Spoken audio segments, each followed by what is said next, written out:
This is the most arrogant killer I've ever seen. He actually demonstrated his killing method in public. John stood in the crowd filled with rage and grief because this man had murdered his mother. Seeing this shameless criminal with no remorse, John could no longer hold back his anger. He rushed forward ready to kill him on the spot. Several officers tried to stop him, but none of them were a match for John. He knocked them all to the ground. He was just about to reach the killer when a taser shot hit him, sending him collapsing helplessly to the floor. The killer even mocked him afterward. Jack watched from the crowd and felt the same pain because he had gone through the exact same tragedy.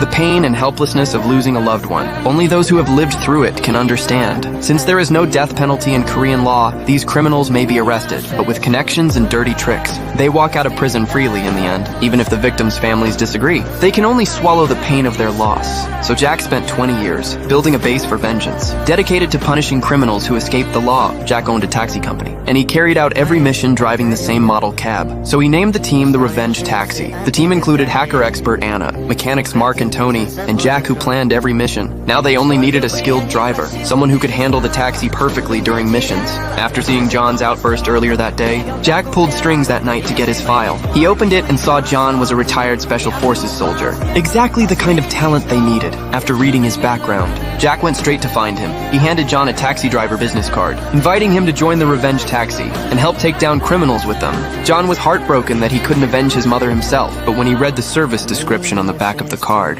he agreed without hesitation. John's first mission was targeting a criminal who assaulted several underage girls and killed them. Because the case was especially vile, he was sentenced to life in prison. But he bribed the guards and was later released by claiming mental illness. The crowd protested with signs, but nothing could change the outcome. All they could do was throw trash at him in anger, which made his true nature show instantly. The moment before he acted humble and weak, but once he got in the car, his attitude flipped completely. What he didn't know was that he had just stepped into the model taxi John was driving.